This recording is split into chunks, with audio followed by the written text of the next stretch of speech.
Captain Kim Dae-ho pressed his palm against the cold metal of the bridge viewport, watching the most beautiful world he'd ever seen die before his eyes. The Zanari homeworld had been called the Garden of the Galaxy by traders and explorers. Now it looked like hell itself. Massive chunks of burning metal fell from orbit like angry stars. The Zanari had built their cities in the sky, floating palaces of crystal and light that had taken thousands of years to perfect. Now those same cities were crashing down, leaving trails of fire across the planet's surface. "Sir, we're picking up the last Zanari transmission," reported Lieutenant Park Hyjin from the communications station. Her voice was tight with emotion. The young officer had visited this world just 2 years ago during a diplomatic mission. Static filled the bridge speakers. Then a weak alien voice broke through. "To whoever receives this, the Vorthok showed no mercy. They gave no warning. Our fleets, our defenses, nothing stopped them. Beware the transmission cut to silence, not even static now. Just the endless quiet of death." Dae-ho clenched his fists so hard his knuckles went white. Behind him, he could hear the soft breathing of his bridge crew. 38 souls aboard the Defiant, and every one of them was thinking the same thing. This could be Earth in a few months. He'd been tracking the Vorthok advance for over a year now. The pattern was always identical, like some horrific military textbook being played out across the galaxy. First, massive black ships would appear at the edge of a system without any warning. No negotiations, no demands, no explanations, just pure overwhelming violence. The Kellyan Empire had tried to surrender immediately when the Vorthok arrived. It didn't matter, their worlds burned anyway.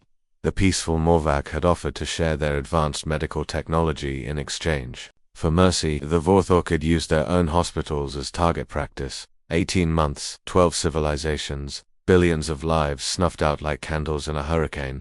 "Navigation, plot a course back to Earth," he ordered, his voice steady despite the rage building in his chest. "Maximum burn." Ensign Choi Minho's fingers flew over his console. "Course laid in. Captain, we can reach Sol System in 4 days if we push the engines." "Captain," said Commander Lee Sang-woo, his first officer and oldest friend. They'd served together for 15 years, through pirate raids and asteroid mining disasters. Sang-woo's voice carried a weight that made everyone on the bridge look up. "Our long-range sensors are detecting Vorthok movement." The words hit the bridge like a physical blow.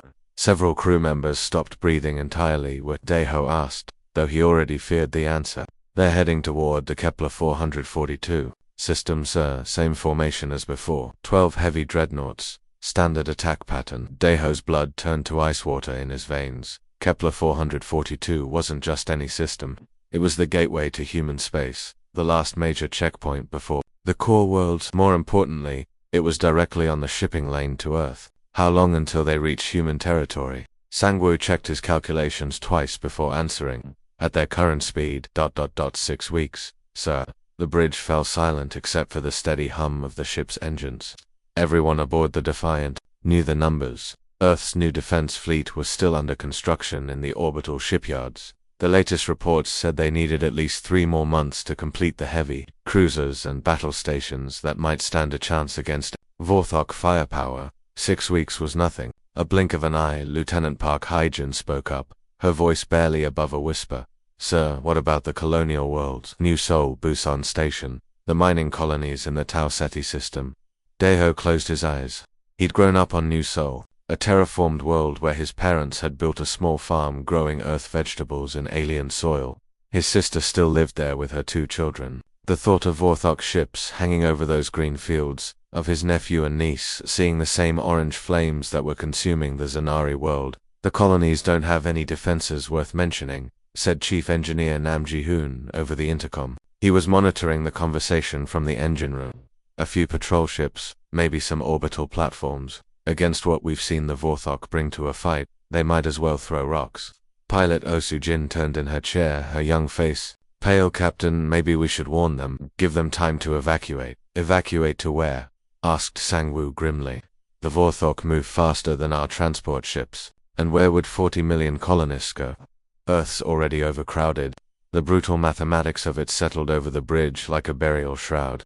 Humanity had spread across dozens of worlds, thinking the galaxy was big enough for everyone to find their own corner of peace. They'd built farms and cities and schools under alien suns, raised children who'd never seen Earth but still called it home. Now all of it was about to burn. but not if Kim Daeho had anything to say about it. 3 days of sleepless hyperspace travel had taken its toll on everyone aboard the Defiant. Captain Kim Daeho had spent those days studying battle recordings from fallen worlds, watching the same horrific pattern play out over and over. The Vorthok never changed their tactics because they never needed to. Now, as the Defiant dropped out of hyperspace at the edge of the Kepler 442 system, Daeho understood why. 12 massive black shapes hung in space like sleeping giants. Each Vorthok dreadnought was easily 2 kilometers long, their hulls so dark they seemed to absorb light itself. Weapon ports covered their surfaces like angry eyes, each one capable of turning a city into glass. The ships moved in perfect formation, a wall of death advancing through the void. The Defiant was 180 meters long. On the tactical display, it looked like a minnow facing a school of sharks. "Sir, they've detected us," reported Ensign Choi Minho from the sensor station. His voice cracked slightly. The young man was barely 22, fresh out of the academy. They're there, just sitting there. The Vorthok fleet had stopped moving. Daeho could almost feel their confusion radiating across space. In 18 months of conquest, no one had ever approached them voluntarily. Every other species had either tried to run or hide. On the main screen, the lead Vorthok dreadnought began to turn. The movement was slow, deliberate, like a predator deciding whether something was worth eating. Its hull was decorated with strange symbols that seemed to shift and crawl in the starlight. Victory marks, Daeho realized. 1 for each world they'd destroyed. "Full scan of their formation," he ordered quietly. "I want to know everything about those ships." Lieutenant Park Hyjin worked frantically at her station. "Sir, their energy readings are off the charts. Each dreadnought has enough firepower to crack a planet's crust, and their shields. We've never seen technology like this." Commander Lee Sangwoo moved closer to the captain's chair. "Daeho," he said quietly, using his friend's first name, "we can still run. Jump back to hyperspace. Warn Earth. Maybe buy them more time to prepare." No, Daeho's voice was firm. "Running is what they expect. It's what every other species has done. Look where it got them." He stood up, straightening his uniform. His father had worn the same blue jacket during the colony wars, back when humanity's biggest threat was pirates and corporate raiders. Now, his son was about to face something that made those old conflicts look like playground fights. "Open a channel to the Vorthok fleet," Daeho commanded. Park Hyjin's hands shook as she worked the controls. "Channel open, sir." Daeho stepped forward, placing his hands behind his back in a classic military pose. His voice carried across the void, broadcast on all frequencies. "Vorthok vessels. This is Captain Kim Daeho of the Terran ship Defiant. This system is under human protection. You will turn around and leave immediately." For a moment, there was only silence, and harsh guttural laughter echoed from the speakers. It was a sound like grinding metal, like the screams of dying worlds. Several crew members winced at the alien noise. The laughter went on for nearly a full minute before a deep voice finally responded. The words were spoken in perfect, unaccented human standard, which somehow made them more terrifying. "I am Warlord Threx of the Hegemony. You amuse me, little human. One tiny ship against a fleet that has crushed worlds.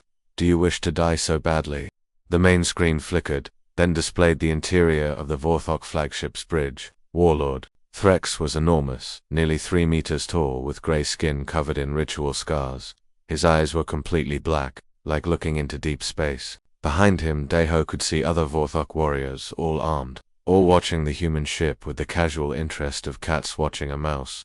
"We wish to live," Daeho replied calmly. "That's why we're here."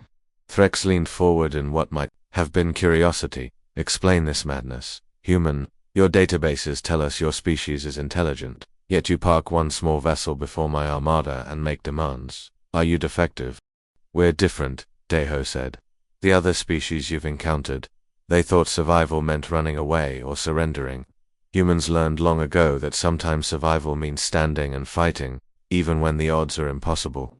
Chief Engineer Nom Jahoon's voice crackled over the cum from the engine room. "Captain, I'm reading massive energy spikes from their weapon systems. They're not just powering up, they're showing off." Through the view screen, Daeho could see the weapon ports along the nearest dreadnought beginning to glow with sickly green light. The display was clearly meant to intimidate, to make the humans understand exactly how outgunned they were. "Your ship has what, 50 crew?" Threx asked, his voice dripping with amusement. "My flagship alone carries 3,000 warriors. Your weapons could not scratch our paint. Your shields would not stop a single shot from our smallest guns. yet you threaten us.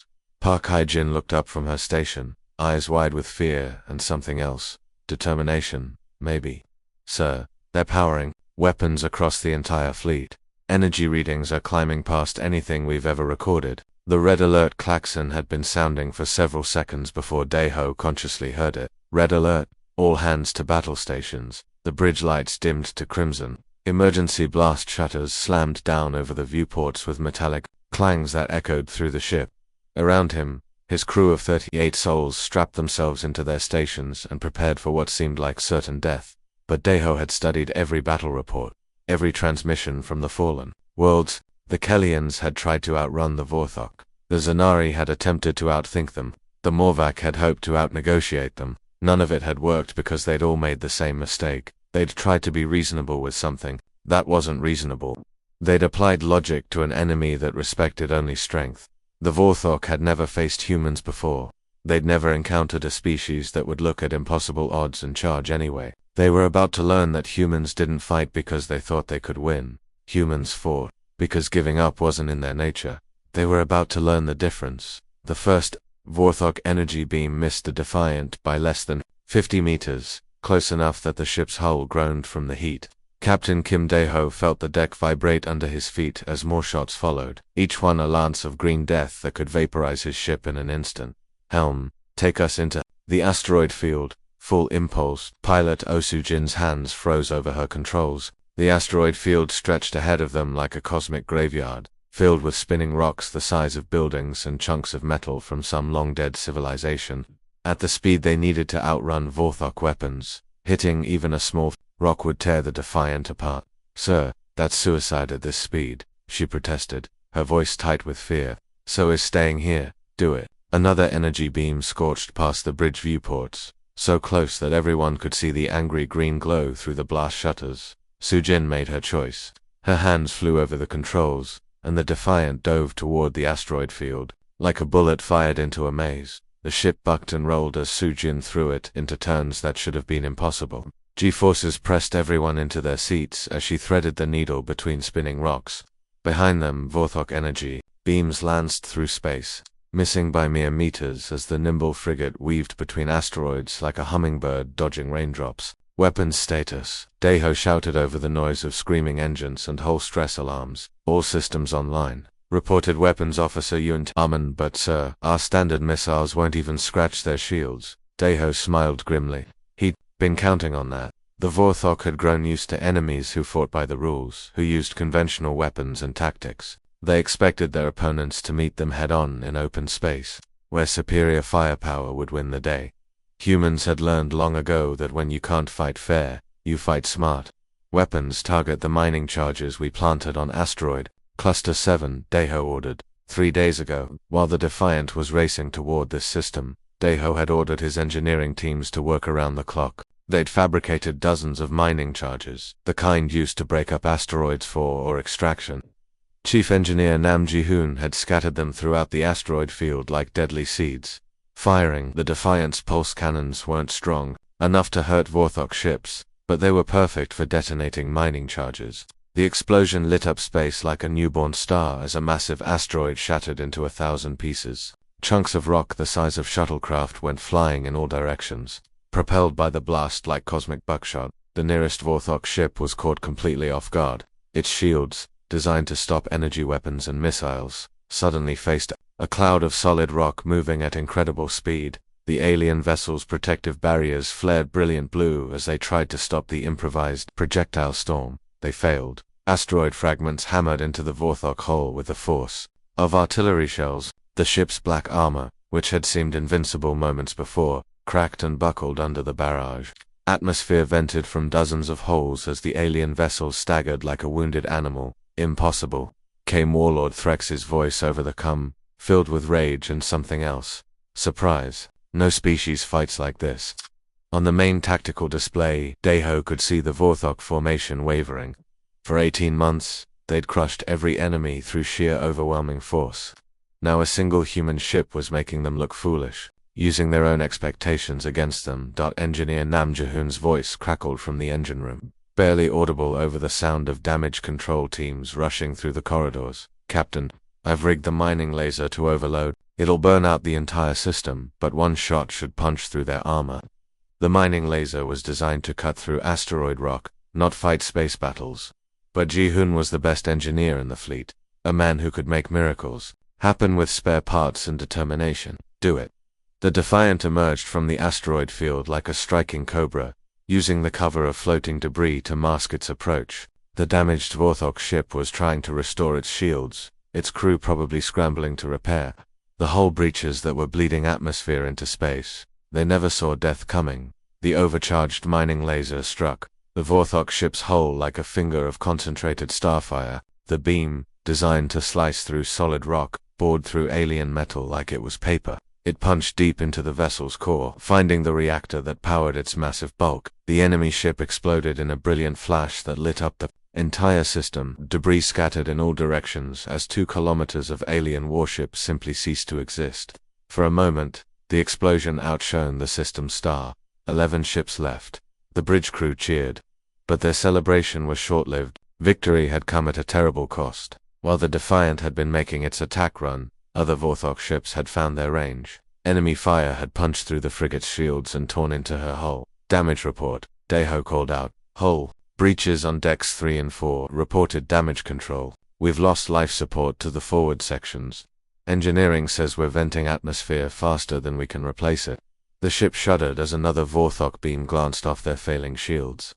Warning lights flashed red across every console. The Defiant was dying, bleeding air and power into the void, but she was taking enemies with her. Commander Lee Sang-woo wiped blood from his forehead where a falling piece of ceiling had caught him during the last impact. Sir, something's happening to their formation. One of the Vorthok ships is breaking away from the others. On the tactical display they could see it clearly. One of the massive alien dreadnoughts was pulling back, moving to what military manuals called minimum safe distance. It was still close enough to fight, but far enough away to run if things went badly. They're retreating to minimum safe distance, Sang-woo said, his voice filled with wonder. For the first time in the hegemony's expansion, an enemy had made them afraid. The Vorthok who had crushed worlds without breaking formation were now treating a single human frigate as a serious threat. That it was a small victory, but it was enough. Word of this battle would spread across the galaxy like wildfire. Every enslaved world, every conquered people would hear the same message. The invincible Vorthok could be hurt. Sometimes that's all it takes to start a revolution. Across the galaxy, in hidden bunkers and refugee camps scattered among the stars, millions of beings watched their communication screens with growing amazement. The Zanari survivors, huddled in makeshift shelters on the edges of their burned homeworld, stared at the impossible sight unfolding in the Kepler 442 system. On the war-torn Kellyan colonies, resistance fighters gathered around stolen Vorthok communication equipment, watching a single human ship face down the same fleet that had destroyed their civilization. In the deep space mining stations where the peaceful Morvac had been enslaved, workers stopped their forced labor to witness something they'd thought they'd never see again. Hope. The intercepted transmissions were crystal clear. Every species in the galaxy could see the Defiant, battered and bleeding atmosphere into space, continuing to fight against impossible odds. They watched humans doing something that no conquered race had even attempted, refusing to give up. Emergency. Power to weapons. Captain Kim Daeho commanded as another Vorthok beam tore through the ship's hull like a knife through paper. The impact threw him against his command chair, but he stayed on his feet. Sparks showered from overhead consoles as power conduits overloaded. The bridge was filling with smoke, and half the control stations were dark, but the weapons were still online, and that was all that mattered. Captain, gasped Ensign Choi Minho, clutching his bleeding arm where shrapnel had caught him. Hull breach on deck 2. We've lost life support to the forward sections. 20% of the ship is open to space. The young man was pale from blood loss, but he stayed at his post.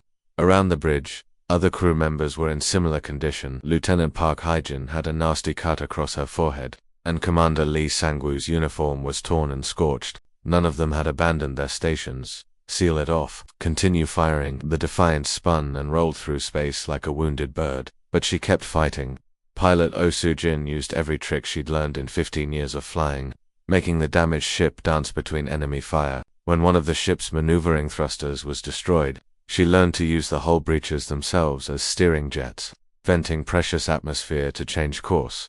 Chief Engineer Nam Jae-hoon's voice came over the barely audible through the static. "Captain, I've turned everything that isn't nailed down into a weapon. We're firing our own deck plates at them now." It was true. Through the tactical display, they could see chunks of the Defiant's own hull being launched at the Vorthok ships like improvised missiles.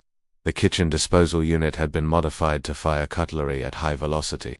Even the ship's emergency flares were being used as crude rockets. The Vorthok had never faced an enemy that would literally tear itself apart to keep fighting. Sir Park Hyjin's voice cut through the chaos, urgent and excited. "I'm receiving transmissions from across the galaxy, multiple systems, dozens of species. They're all watching us fight." On her communications display, incoming messages were flooding in faster than she could process them. The battle was being broadcast live across the galaxy through captured Vorthok communication networks. Every enslaved world was watching the impossible sight of humans refusing to die. "The Kellians are attacking Vorthok supply convoys in the Rigel sector," she continued, her voice growing stronger. "The Zanari survivors are broadcasting our battle to every system they can reach. They're calling it the human example." Through her earpiece, she could hear the voices of beings who had given up hope months ago. Now they were picking up weapons again, sabotaging Vorthok equipment, spreading the word that the invincible conquerors could be hurt. On worlds where beings had knelt before Vorthok might, they were now standing up. The sight of one small human ship refusing to die had reminded the galaxy of something they'd forgotten: courage. "Target their command ship," Deho ordered, his voice calm despite the chaos around him. "All remaining power to weapons." Commander Lee Sangu looked up from his damaged console, concern written across his bloodied face. "Sir, that will leave us completely defenseless. No shields, no power for evasive maneuvers." "We were always defenseless, Commander, but we were never helpless." The Defiant fired everything she had left. Pulse cannons that were running on backup power, missiles cobbled together from spare parts, energy beams that flickered and sparked as damaged systems overloaded. Even the kitchen disposal unit that Namji-hun had somehow weaponized launched its final load of improvised projectiles. The desperate assault hammered into Warlord Threx's flagship. The massive Vorthok ship's shields, which had seemed impenetrable, finally failed under the barrage. For the first time in the battle, human weapons were actually scoring hits on enemy hull plating, but it wasn't enough. The return fire was devastating. Vorthok energy beams tore through the Defiance bridge like angry lightning. Emergency lighting failed, plunging sections of the command center into darkness. The deck buckled under Deho's feet as structural supports gave way. Overhead, the ceiling began to collapse. "Captain, pilot," Osujin called out, her voice tight with pain. "We've lost engines. All systems failing. I can't control our trajectory." Around him, his crew lay wounded or unconscious. Choi Minho had collapsed over his sensor station, but his hand was still moving over the controls, trying to give them targeting data. Park Hyjin was holding her communications equipment together with her bare hands, determined to keep broadcasting. Until the very end, not one of them had asked to surrender, not one had suggested retreat. Even as their ship died around them, they kept fighting. This was what made humans different. Other species fought to win. Humans fought because the alternative was unthinkable. They didn't need hope of victory to keep going. They just needed a reason to fight. And protecting their home, their families, their way of life, that was reason enough. Across the galaxy, millions of beings watched the Defiant's final moments, and understood, the humans weren't just fighting the void, they were showing everyone else how to fight back. The revolution had begun. The bridge of the Defiant was a scene from hell. Sparks rained from shattered consoles. The air was thick with smoke, and the deck was slick with blood. Half the crew was unconscious or worse, but those still breathing remained at their posts. Captain Kim Dae-ho stood in the center of it all, his uniform torn and his face streaked with soot, but his voice remained steady. "All hands," he spoke into the ship's comm system, knowing his words were being broadcast across the galaxy through the communication networks still functioning. "This is the captain. We've done something today that no one thought possible. We've shown the galaxy that the Vorthok can bleed." The main screen flickered and buzzed with static before Warlord Threx's face appeared. The alien commander looked different now. His scarred gray skin was darker with rage, his black eyes burned with fury, but underneath it all was something no one had ever seen in a Vorthok before: uncertainty. "You die for nothing," human Threx snarled, his voice distorted by damage. "To the communication systems, your pathetic resistance ends here. Your world will burn like all the others. Your species will be forgotten dust." Around the bridge, The surviving crew members looked up from their damaged stations. Lieutenant Park Hyjin, blood streaming down her face, managed a weak smile. Ensign Choi Minho, barely conscious, raised his head to listen. Even pilot Oh Soo-jin, slumped over her controls with a broken arm, was watching their captain's final words. "No," Daeho replied, looking at his dying crew with immense pride. "We die so others might live, and that makes all the difference." The distinction was important. The Vorthok had conquered worlds by making their enemies believe resistance was pointless. Every species they'd faced had eventually realized they couldn't win and had given up.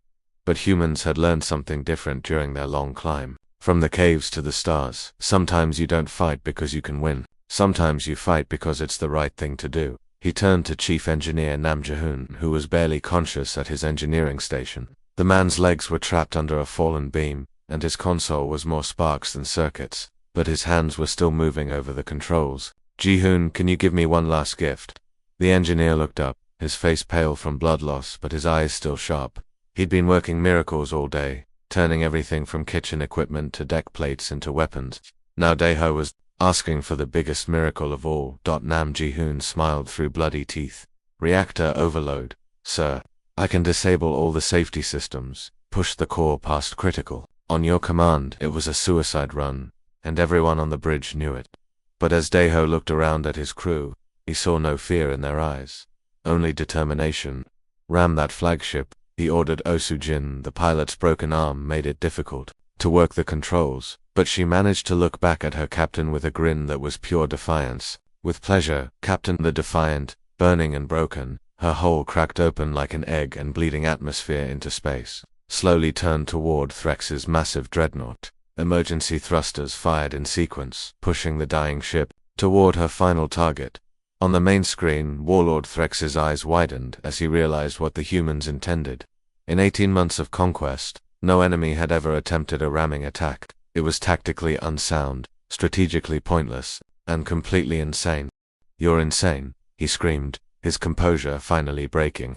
"Stop this madness. I offer you terms. Surrender, and I will make your deaths quick." "We're human," Daeho said simply, as if that explained everything. And perhaps it did. Humans were the species that had looked at the vast emptiness of space and decided to explore it. They were the ones who had faced extinction events and natural disasters and had simply refused to give up. They were the species that had built cities in deserts, farms in frozen wastelands, and homes among the stars. The Defiant struck Threx's flagship at what remained of her full impulse power. The smaller ship punched through the dreadnoughts, weakened shields and armor like a bullet through paper.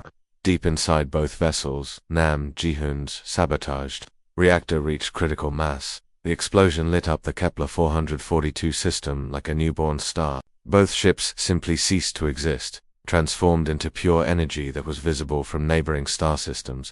The shockwave scattered the remaining Vorthok ships like leaves in a hurricane. Warlord Threx died in that instant, never understanding what he had faced. He had conquered worlds by breaking the spirit of their defenders, but humans were different. They didn't fight with their spirits, they fought with their souls. His fleet, leaderless and shaken, did something unprecedented. In Vorthok history, they retreated. For 18 months, they had been unstoppable. Now they ran from the ghost of a single human ship. But across the galaxy, the real victory was just beginning. On the occupied Kellian worlds, resistance fighters who had been hiding in caves and ruins emerged with captured weapons. The sight of the Defiant sacrifice had reminded them that freedom was worth dying for. They struck at Vorthok supply convoys, sabotaged communication networks, and broadcast a simple message: remember, the humans, the Zanari survivors, scattered across refugee camps on a dozen worlds, began coordinating attacks on occupation forces. The peaceful Morvac, enslaved in their own hospitals and research facilities, started poisoning Vorthok food supplies and destroying critical equipment. Every species that had bent the knee to Vorthok might now raise their fists in defiance. The human sacrifice in an insignificant system had become a beacon of hope that spread faster than hyperspace travel. Captain Kim Daeho and the 38 souls of the Defiant never lived to see humanity's defense fleet drive the Vorthok from human space 6 months later. They never witnessed the liberation of the conquered worlds, or the final collapse of the hegemony as their empire crumbled under the weight of universal rebellion. But their stand in the Kepler 442 system became legend throughout the galaxy, not because they won the battle, but because they refused to lose the war. because they showed every living being in the cosmos that sometimes one ship crewed by people who will not kneel can change the course of history forever. The Defiant was gone, but her message lived on. Courage is contagious, hope is stronger than fear, and freedom is always worth fighting for. The end.